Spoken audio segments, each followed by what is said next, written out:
2024 के चुनाव से पहले ऐसा लगता है कि कांग्रेस ने कमर कस ली है और अब कुछ कड़े और बड़े फैसले लेने का वक्त आ गया है और वक्त बचा भी नहीं है।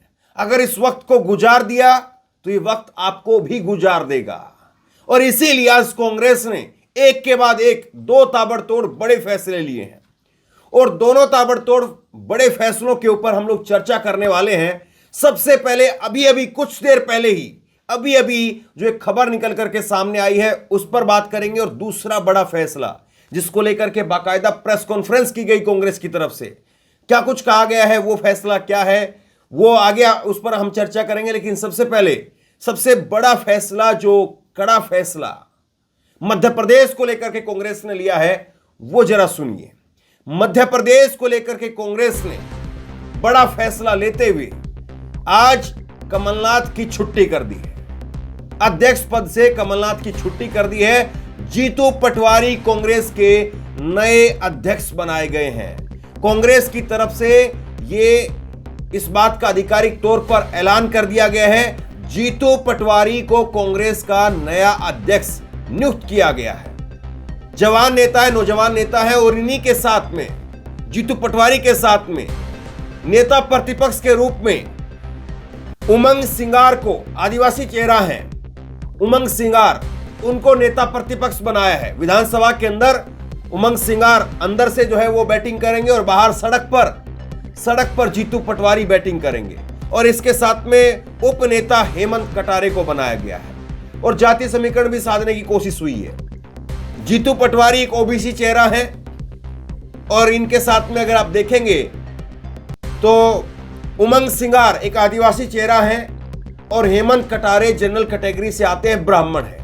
एक ब्राह्मण, दूसरे आदिवासी और तीसरे ओबीसी।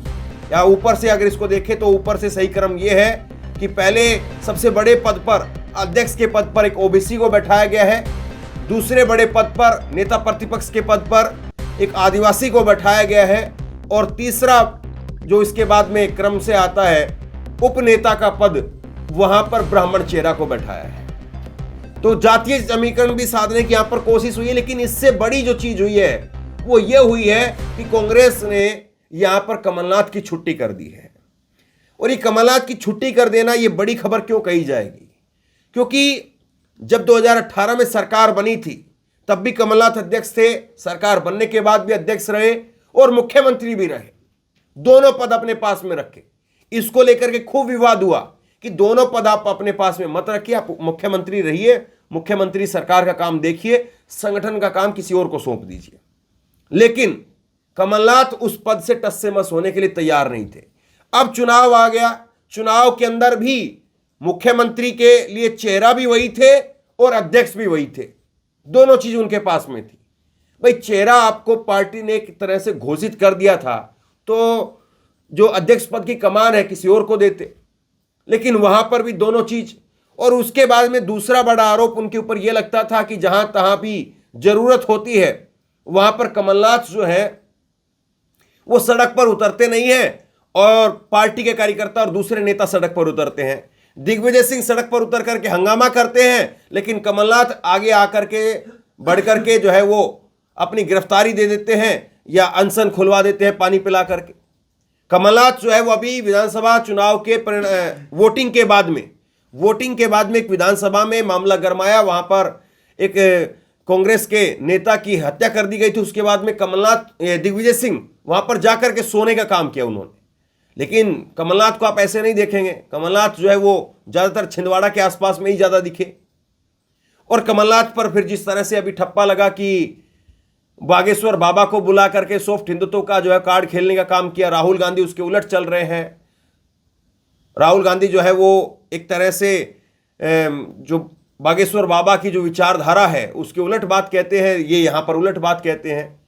और इसी तरह से इंडिया गठबंधन जिन एंकरों को बॉयकॉट करता है उन पर कमलनाथ जाकर के इंटरव्यू देते हैं। तो ये सारी चीजें लगातार जो है पनप रही थी और पहला बार यहां पर हुआ है जीतू पटवारी को कमान सौंप दी गई है। जीतू पटवारी वैसे अपना चुनाव हार गए हैं, ये मैं आपको बता देता हूं। 2 बार विधायक जीते जरूर है वो, लेकिन इस बार की चुनावी दौड़ में वो पिछड़ गए और इस बार हार गए वो। लेकिन ये जरूर है कि जीतू पटवारी, उनका एक नाम रहा है प्रदेश के अंदर। अगर आप देखेंगे तो सड़क पर लड़ने वालों में जीतू पटवारी का नाम रहा है। चाहे वो मंदसौर का गोलीकांड हो, वहां पर किसानों के लिए लड़ने की बात हो, या किसानों के लिए खाद के लिए लड़ने की बात हो, या और दूसरे तरीके से लड़ने की बात हो, तो जीतू पटवारी लड़ते हुए नजर आते हैं। अब बड़ा सवाल यही है कि जिस तरह से बीजेपी ने अपने 3 नए मुख्यमंत्रियों को नौजवान मुख्यमंत्रियों के रूप में जो है उतारा, तो यहां पर कांग्रेस ने भी अपनी पूरी की पूरी टीम, तीनों की तीनों, ये चेहरे देख लीजिए आप, तीनों के तीनों यहां पर जो है वो नौजवानों को जगह दी गई है। जीतू पटवारी भी नौजवान है, उमंग सिंगार भी नौजवान है, और हेमंत कटारे तो इन दोनों से छोटे हैं। और बीजेपी ने भी इसी तरह से नौजवानों को तहरीर दी है। और अब कमलनाथ की, अब ये मान करके चलिए कि उनकी छुट्टी, अब वो लोकसभा का चुनाव लड़ेंगे, लेकिन संगठन के अंदर प्रदेश में कांग्रेस के स्तर पर वैसे जो एक तरह से कमलनाथ का या कमलनाथ गुट का जिस तरह से वर्चस्व दिखता था, वो अब बीते जमाने की बात हो जाएगी। ये इस फैसले से साफ तौर पर दिख रहा है। और ये कांग्रेस का फैसला जीतू पटवारी को और तमाम नेताओं को लेकर के आना, क्या ये संकेत है राजस्थान के लिए भी, कि राजस्थान में भी इसी तरह से सचिन पायलट को कमान सौंप दी जाएगी? और क्या कांग्रेस पार्टी ने इन फैसलों को लेने में देरी कर दी? ये भी एक अपने आप में बड़ा सवाल यहां पर पूछा जाएगा, क्योंकि कांग्रेस के बारे में बार बार ये बातें कही जाती रही कि कांग्रेस को बड़े फैसले लेने की जरूरत है, कड़े फैसले लेने की जरूरत है। लेकिन कांग्रेस बार बार इस बात को लेकर के जो है वो फैसले लेने से हिचकती रही कि कहीं पर बगावत का जो है वो दौर ना देखने को मिले, कहीं पर बगावत ना हो। लेकिन अभी आप ये ट्वीट देखिए, कमलनाथ ने ट्वीट करके कहा है कि श्री जीतू पटवारी को मध्य प्रदेश कांग्रेस कमेटी का अध्यक्ष, श्री उमंग सिंगार को कांग्रेस विधायक दल का नेता एवं श्री हेमंत कटारे को उपनेता मनोनीत किए जाने पर हार्दिक शुभकामनाएं। तो ये जो है कमलनाथ की तरफ से ट्वीट किया गया। तो जाहिर सी बात है, अब कमलनाथ को भी पता है कि अब कुछ बचा ही नहीं है, तो अब शोर मचा करके फायदा क्या है। और इसीलिए कमलनाथ जो है वो यहां पर शांति के साथ में अपनी विदाई चाह रहे हैं। और जाहिर सी बात है, जो नेता अगर रिजल्ट नहीं निकाल करके ला पा रहे हैं, तो उनको कहीं ना कहीं घर बैठाना भी होगा, दूसरे लोगों को कमान सौंपनी भी होगी। और अगर कांग्रेस पार्टी हारने के बावजूद ये नहीं कर पा रही है, और दूसरी तरफ बीजेपी आप देखेंगे जीतने के बावजूद बदल दे रही है, क्या कोई कल्पना कर सकता है कि अगर कमलनाथ के चेहरे पर कांग्रेस को इतनी बड़ी जीत मिल जाए जितनी बड़ी जीत बीजेपी को मिली है, और उसके बाद कमलनाथ को इस तरह से बाहर कर दिया जाए जैसे शिवराज सिंह चौहान को किया गया है? तो इस तरह के फैसले कांग्रेस को शायद ऐसा लगता है कि अपनी ताकत दिखाने के लिए, नेताओं को संदेश देने के लिए जरूरी है।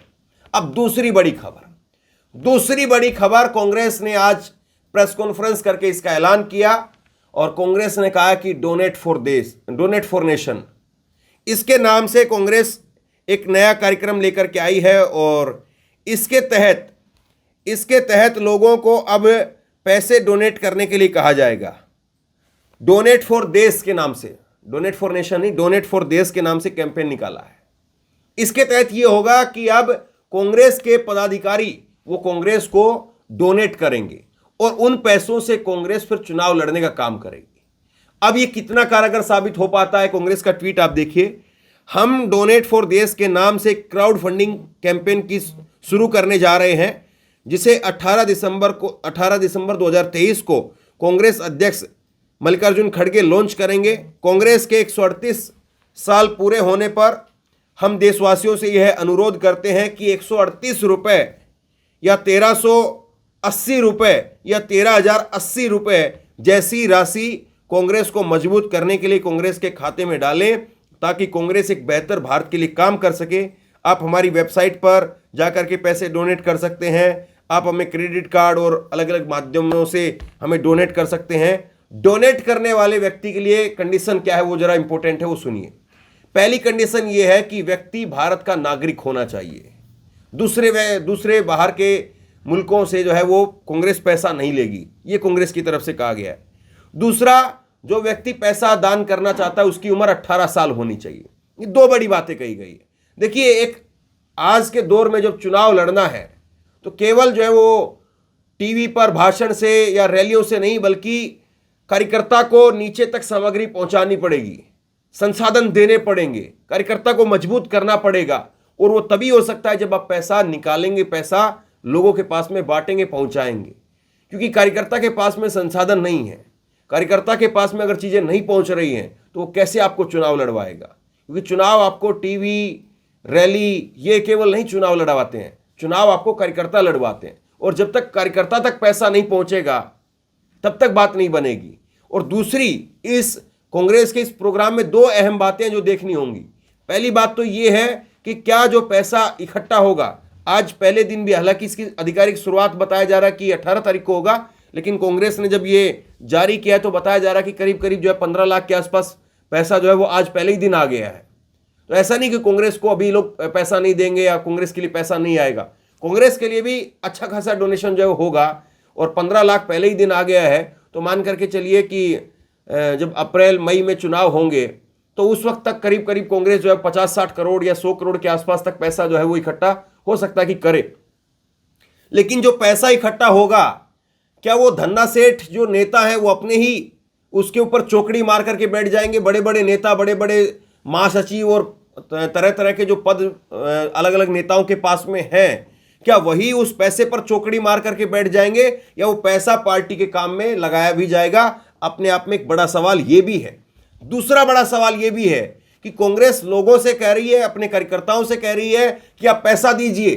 क्या कांग्रेस उन धन्ना सेठ मंत्रियों से, पूर्व मंत्रियों से, उनसे भी पैसा निकलवा पाएगी जो कांग्रेस के समय पर, यूपीए 2 के समय पर, जिन्होंने बड़ी बड़ी रकम जो है वो कमाई है, बड़े बड़े बंगले, बड़े बड़े कोठियां, फार्म हाउस जो बना करके बैठ गए हैं, क्या उनसे भी पैसा कांग्रेस निकलवाएगी? जरूरी है कि उन मंत्रियों से, उन संतरियों से सबसे पैसा निकलवाया जाए जो कांग्रेस के समय पर पैसा जो है वो खूब जो है, जिन्होंने पैसा निकाला है, खूब पैसा बनाया है।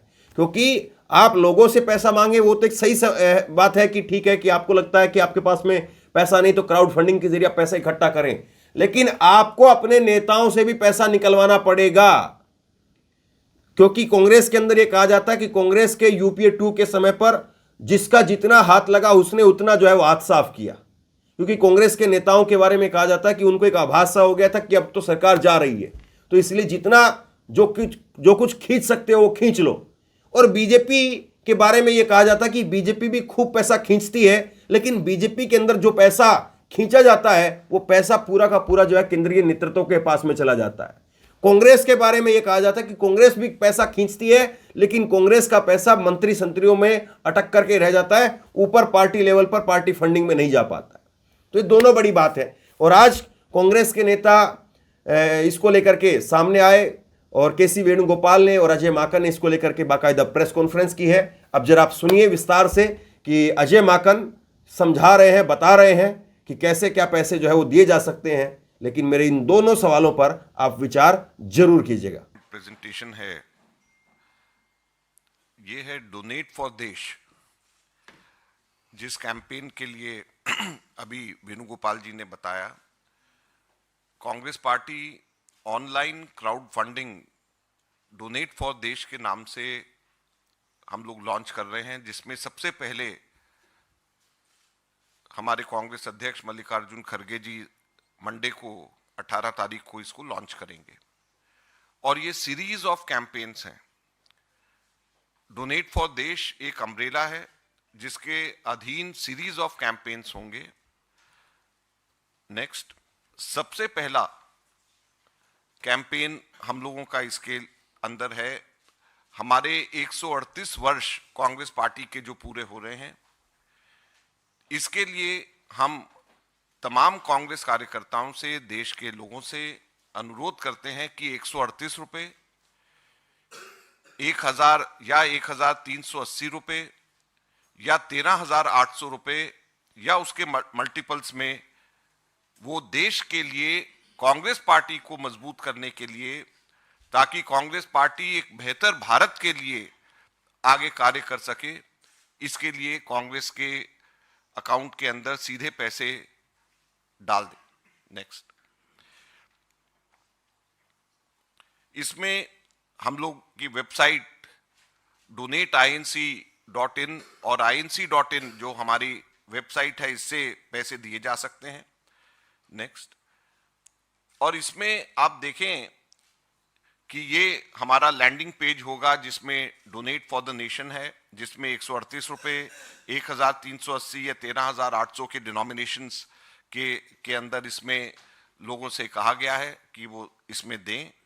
और सिर्फ हम नाम और फोन नंबर लोगों से लेंगे, जो फोन नंबर वेरिफिकेशन जो हमारे आगे बैंक्स हैं वो उसको करेंगे, और स्टेट का हम जानकारी लेंगे।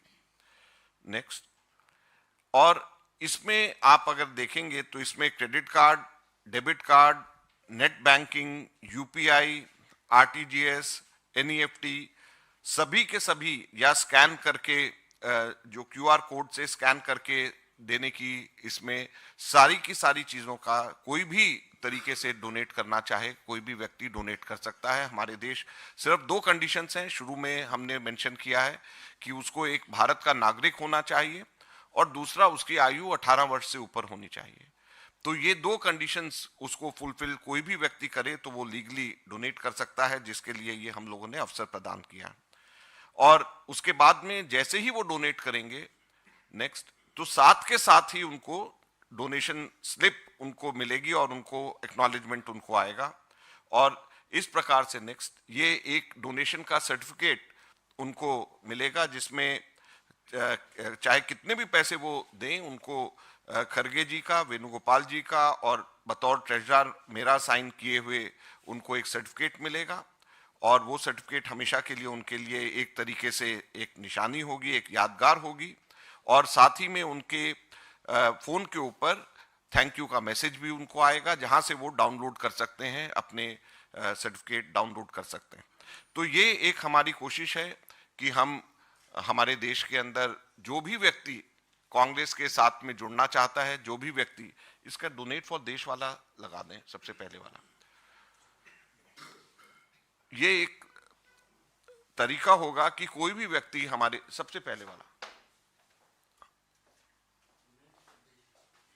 सबसे फर्स्ट स्लाइड, हाँ, ये एक तरीका होगा कि कोई भी व्यक्ति हमारे देश के अंदर कांग्रेस पार्टी से जुड़ना चाहे, कांग्रेस पार्टी के इस लड़ाई में, विचारधारा की लड़ाई में कांग्रेस पार्टी के को सहयोग करना चाहे, तो हम उसको आमंत्रित करते हैं कि वो आए और कांग्रेस पार्टी के साथ में जुड़ें। और जो लड़ाई हमारे नेता लड़ रहे हैं, एक सशक्त विपक्ष की भूमिका निभा रहे हैं, उस लड़ाई के अंदर अपना योगदान दें और कांग्रेस पार्टी को मजबूत करें, ताकि कांग्रेस पार्टी